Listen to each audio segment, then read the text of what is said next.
Adriana, na primeira parte da nossa conversa, você nos levou pelas suas raízes, pela dança, pela fé, pelas histórias que moldaram a sua trajetória até aqui.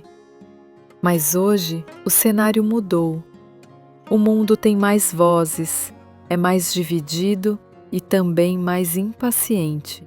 E é justamente nesse contexto que queremos seguir a nossa conversa.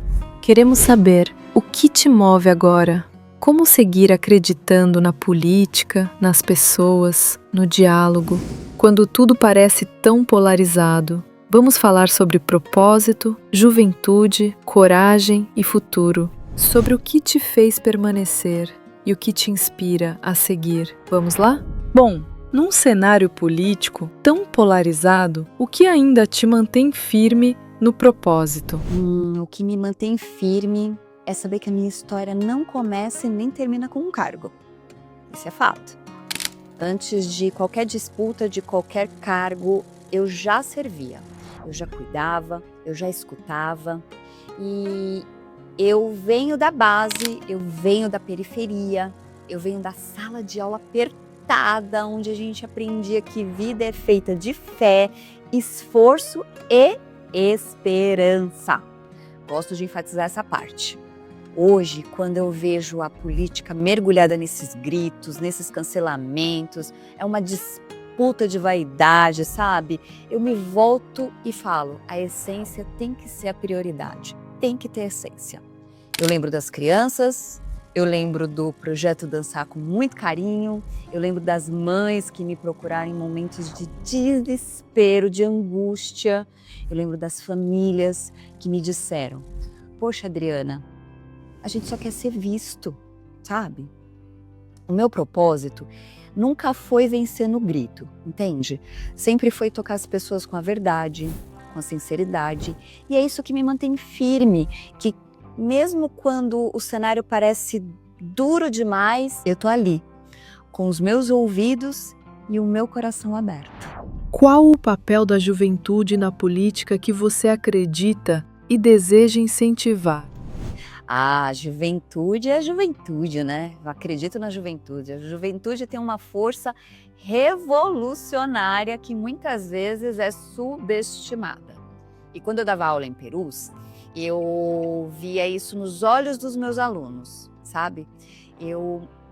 Muitas vezes, eu percebia ali a falta de oportunidade, eles sonhavam alto, eles criavam, eles resistiam.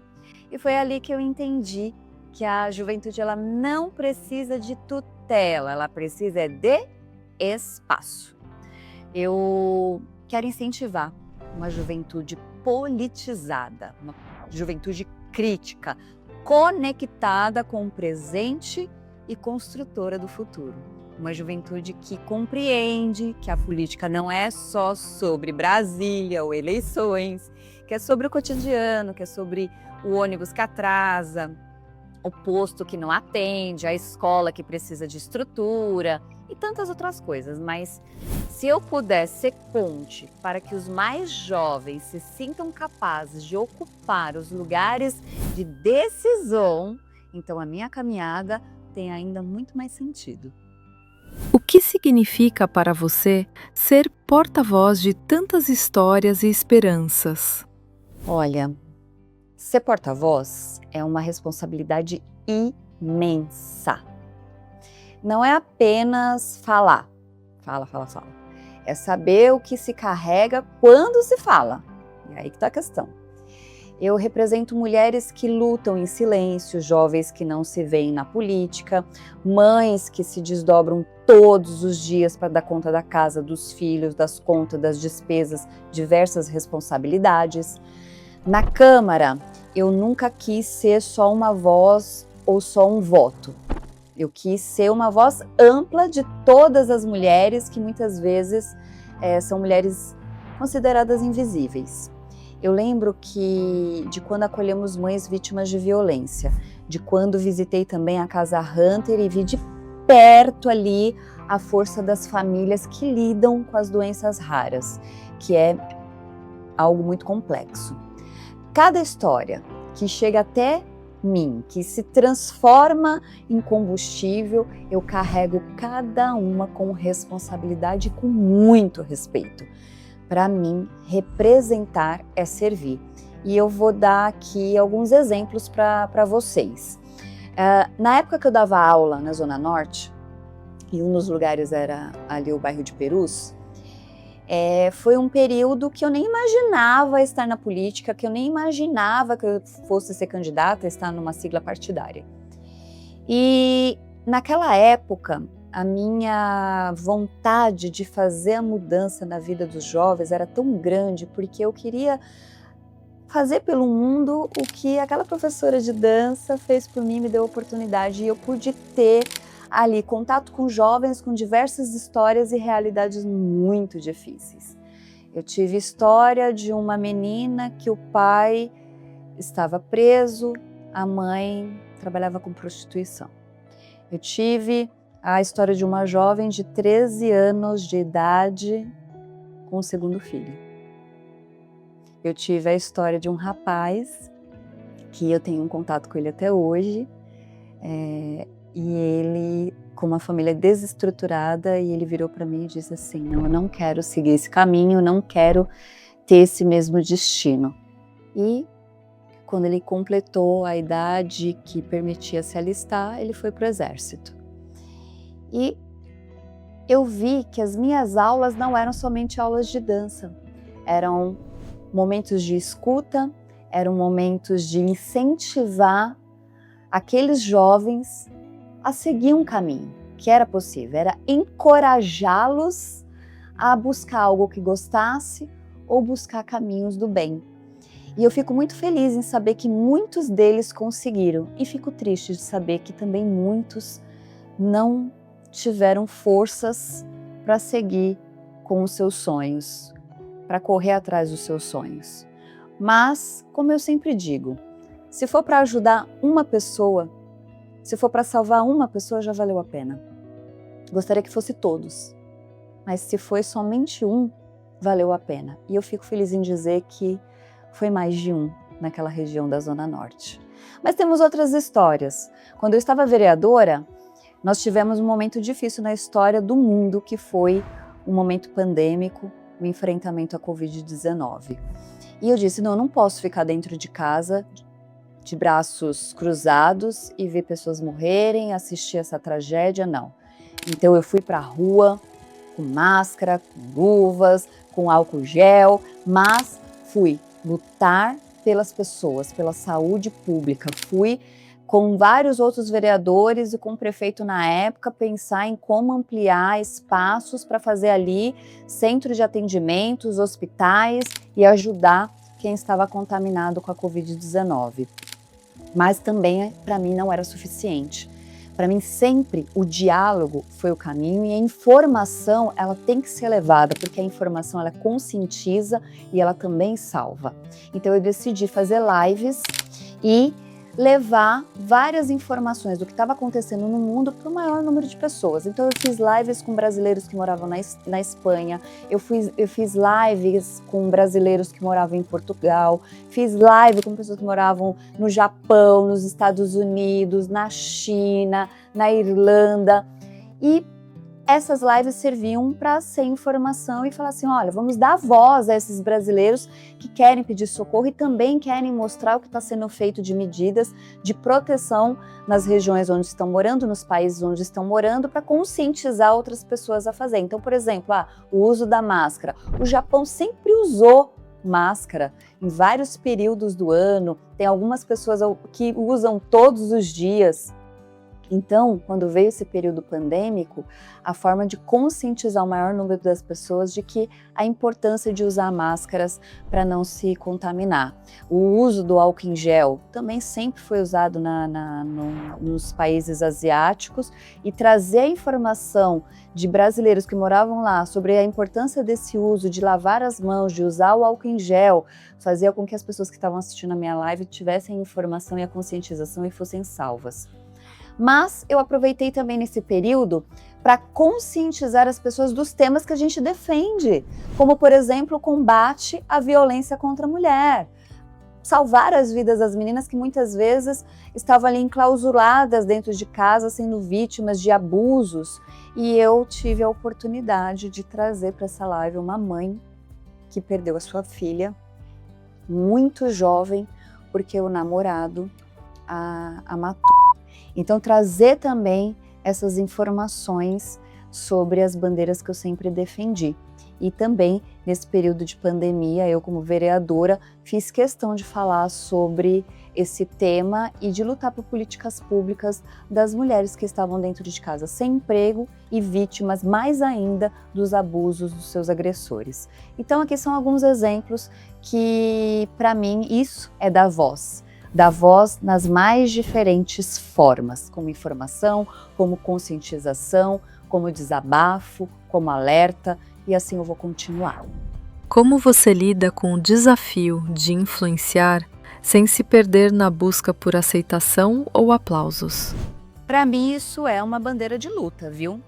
Porque eu venho de uma formação que me ensinou a se preparar antes de aparecer.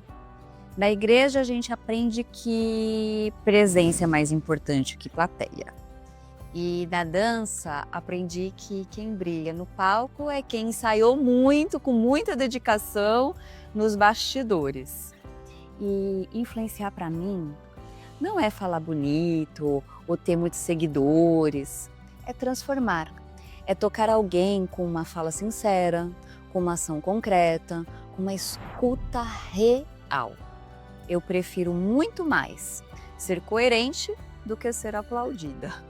Eu prefiro ser lembrada por quem eu ajudei do que quem me seguiu. E a política que me interessa é a política que permanece quando os holofotes se apagam. Então, eu luto sim por isso. Para mim é uma bandeira de luta. A política é diferente da politicagem. E a política ela foi feita para servir. Então, não foi para se aparecer, não foi para brilhar, não foi para ter visibilidade, apesar do que a gente mais vê hoje em dia é isso. Mas, por isso que eu falo que é uma bandeira de luta. Para fazer diferente, temos que lutar, temos que persistir e não desistir. Como proteger a democracia diante da desinformação e dos extremismos? Bom, a democracia se protege com coragem e consciência. Sabe, hoje a gente vive uma era de desinformação que confunde, manipula e fere. Bom, as redes sociais elas aceleram o julgamento e elas apagam os espaços de escuta. Mas eu continuo acreditando que no poder da palavra, a verdade sempre vai prevalecer, ela vai ser destaque. A gente precisa, sabe, reeducar para o diálogo acontecer, para o respeito aparecer e para o contraditório ficar mais evidente, né? Então eu acredito numa política que constrói pontes, que combate os extremos com equilíbrio, a firmeza, sabe, acima de tudo e principalmente humanidade. A gente vê tanta polarização, tantos extremos, extremo da direita, extremo da esquerda, e o que é importante é deixado de lado, que é a política pública para quem realmente precisa. E aí você vê agora uma era da inteligência artificial, que cada vez mais vem tomando espaço, que cada vez mais vem se aperfeiçoando, que a tecnologia vem cada vez mais aprimorando essa inteligência artificial e com isso as mentiras vão se dando como verdades. E eu vejo que as fake news estão tomando conta dos noticiários, das redes sociais, dos grupos do WhatsApp e que as pessoas estão acreditando, por mais que a gente fale que a tecnologia pode ser usada para o bem ou para o mal. Então, mais um motivo de alerta, para que as pessoas, quando receberem uma informação, uma notícia, vá atrás do que é realmente verdade. E se for na questão política, mais um motivo para participar, principalmente no seu bairro, principalmente nos conselhos, principalmente acompanhar aquela pessoa que você está colocando a sua atenção nela. Então vai lá escutar o discurso dela, vai saber como ela fala, vai saber realmente como que ela pensa, quais são os seus objetivos, as suas propostas e principalmente os propósitos. Então, Eu cada vez mais sou uma pessoa que eu levanto a bandeira que eu sou contra os extremismos. Sempre tive essa opinião e cada vez mais eu me convenço de que os extremos não ajudam a população, não ajudam a sociedade, não ajudam o nosso país, não ajuda quem de fato precisa. E até quem não precisa, porque esse extremismo, ele engessa e ele bloqueia o desenvolvimento. Então, para mim, mais um motivo para a gente usar essas ferramentas das redes sociais para o bem. E os comunicadores têm um papel muito fundamental nisso, porque se a gente vai conseguir ver a mudança, é através de quem leva a informação.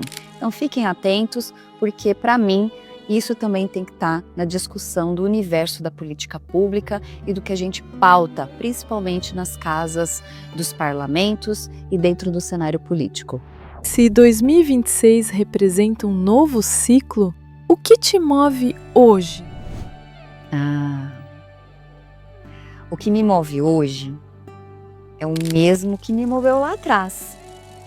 Quando eu entrei numa sala de aula em Perus pela primeira vez para transformar vidas. Ver a política como um instrumento de acolhimento, ver a política como um instrumento de justiça e principalmente de oportunidades. Eu carrego comigo o legado do meu pai, sabe? Que me ensinou a ser forte sem perder a ternura. Eu carrego as palavras da minha mãe que dizia que o estudo podia me levar para muito longe. E eu carrego a fé que me sustenta nos dias bons e também nos dias difíceis. Qualquer período político é mais que uma eleição. E para mim, é a chance de continuar um trabalho que nasceu na escuta, cresceu na ação e floresceu na coragem, porque eu tive que ter muita coragem. E o que me move, com certeza, é a caminhada que vale a pena quando ela é feita com propósito. Porque uma coisa eu digo, eu sou e sempre serei ativista. Adriana, obrigada por dividir com a gente não só suas ideias, mas a sua verdade. Que a sua caminhada siga firme, com coragem, propósito e o coração sempre voltado para quem mais precisa. Seguimos lado a lado e volte quando quiser. Amém. Muito obrigada.